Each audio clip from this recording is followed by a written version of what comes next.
It's October 17th, 2022, and this is the Watson Weekly, your essential e-commerce digest. Today on our show, upcoming Shopify API enhancements bring both potential and pain. Walmart goes all in on micro-fulfillment with new acquisition. TikTok hiring to build global fulfillment network for its creators. Could Amazon cost-cutting give us preview of 2023?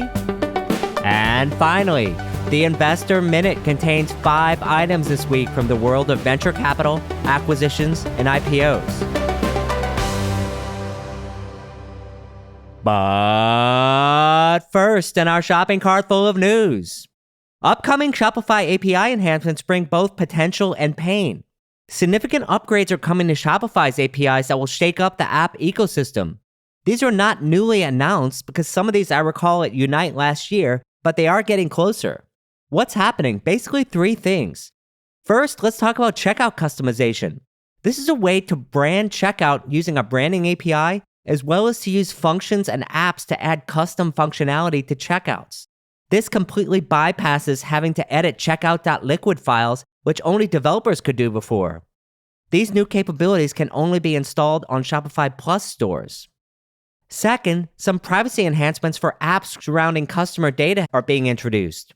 The instructions are detailed and difficult. It protects all data that identifies a particular customer's transaction, events, customer records, order records, fulfillment, shipping rates, store comments, gift cards, and payments.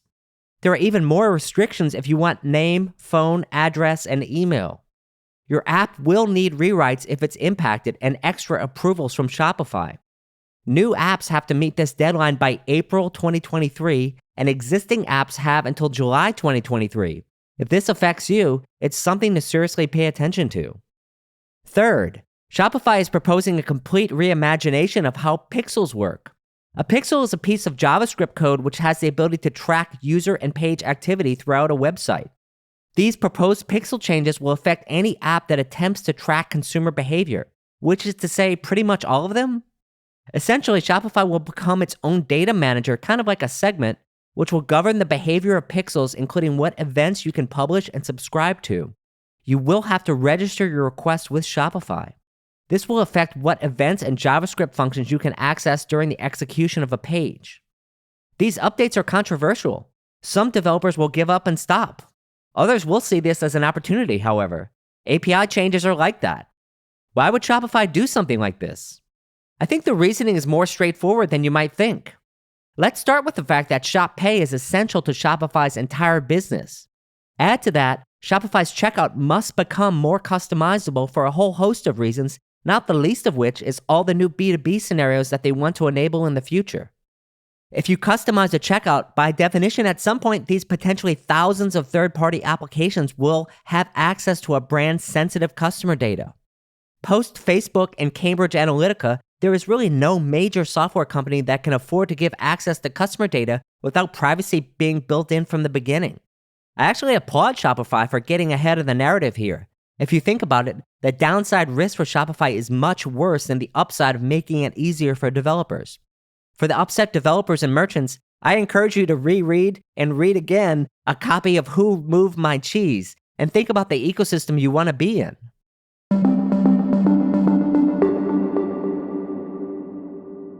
Our second story. Walmart goes all in on micro-fulfillment with new acquisition. In a widely predicted move, Walmart has acquired micro-fulfillment provider Alert Innovation according to a recent press release and reporting from Grocery Dive. The goal for the company is to help make their stores and local fulfillment centers more efficient through the use of automation and robotics. What is micro-fulfillment? Essentially exactly what the name says. Rather than having 1 million square feet of automated warehouse facility, micro-fulfillment attempts to modernize the back office of an existing retail storefront or dark store by reducing the cost per piece to get individual packages out of the door for the purposes of store or curbside pickup and local delivery. Walmart has a long history of working with Alert after a multi-year pilot process. If you watch Walmart's fulfillment moves closely, they've really upgraded their teams and approach for building out fulfillment services and carefully chose their partner here. What scenarios will be used for? Primarily grocery. One of the advantages of the technology is that it can work across multiple temperature zones, and the company claims it can pick a 40-item order in less than 6 minutes. The automated workflow will then assemble and deliver orders to waiting associates who will then interact directly with customers. Why the acquisition? A couple of reasons. First, Walmart is the leader in grocery in the United States and has the footprint to make this acquisition worth the investment. Second, Walmart hears footsteps from Kroger and Amazon. Amazon is continuing to invest in robotics and is planning to build more automated Amazon Fresh stores. It's not well known if Amazon has a plan for micro-fulfillment. Kroger, the number 2 player in the space, has a number of automation initiatives in the works as well. Viewed through this lens, Walmart's acquisition of Alert is as much a defensive maneuver to prevent this technology from reaching competitors as it is offensive to help improve its efficiency and customer experience.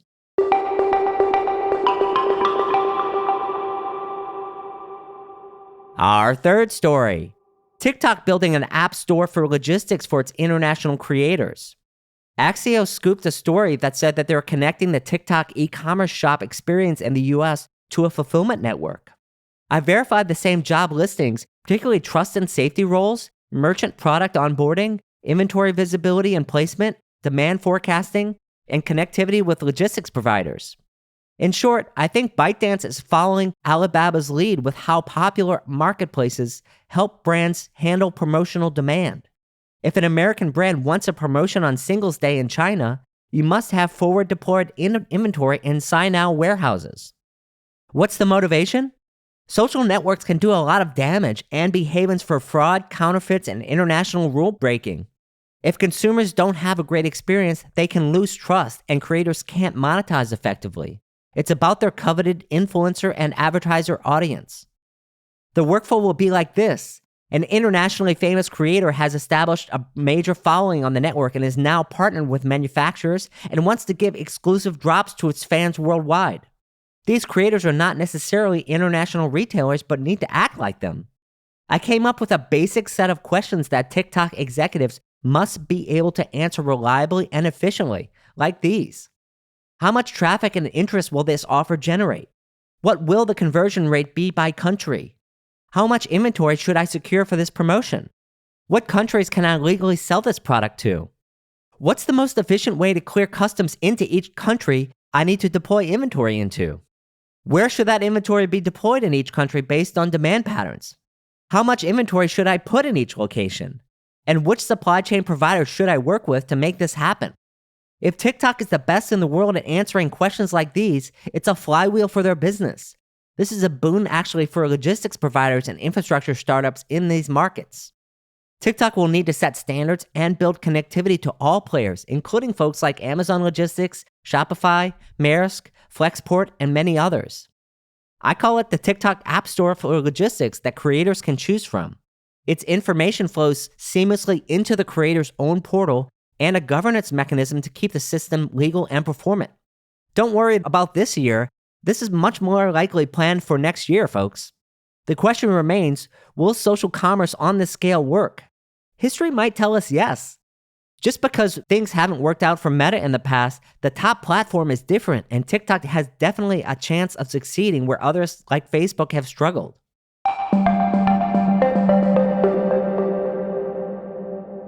And our last story. Could Amazon cost-cutting give us a preview of 2023? Everyone famously heard this year that Amazon doubled the capacity in the last 2 years of a fulfillment network that took 20 years to build. What you may not have heard is recent news that Andy Jassy, the CEO of Amazon, is instructing employees to, quote, double down on frugality. This is according to reporting from Eugene Kim at Business Insider. Of course, this is in stark contrast to Amazon's history, which has focused much more on growth than on profitability. What's interesting about these new moves from Amazon is that the company is not typically known for this kind of behavior and employs over 150 PhD economists, which is interesting because the entire Federal Reserve is thought to have just over 400 PhD economists, and they are running the entire US economy. Some specific callouts for employees from the slides include maintain cash balances and liquidity, adjust inventory levels to meet demand, reduce discretionary costs not tied to customers, and prioritize customer experience over new initiatives.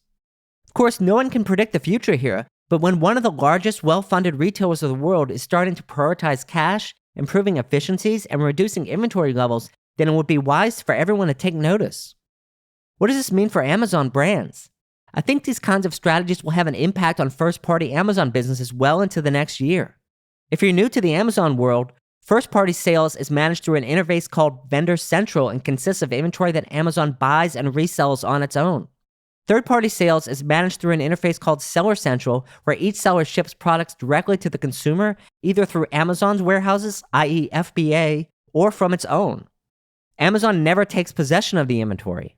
Concerning Amazon and how difficult the economic problem is, it's pretty well known at this point that the default forecasting algorithm that Amazon uses to determine how much inventory of each SKU to buy is hot garbage. If the dial is turned down on that algorithm, then purchase order volumes will decline for first-party Amazon sellers even further. In response to this, I recommend brands that have high exposure to Amazon first-party to do two things in response to this heading into next year. First, ensure that the forecasts you build for your Amazon Vendor Manager are better than the ones you have built in the past. Your data needs to be very clear and obvious. Show them that the demand will be there, and there are many examples of Amazon Vendor Managers changing their minds and getting approval for purchase orders that they denied initially. If you haven't already, I would also start to talk to your vendor manager about starting a Seller Central account. This will at least give you the green light to go ahead and learn about how to do this and create a win-win for Amazon because their website gets to keep the selection rather than you pulling it down. If these types of trends play out, it could definitely test the famous statement that on Amazon, first-party sales are for price and third-party sales are for selection.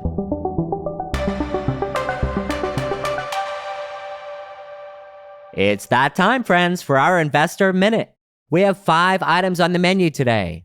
First, non-toxic kitchenware brand Caraway raises money to add new products and expand its retail footprint.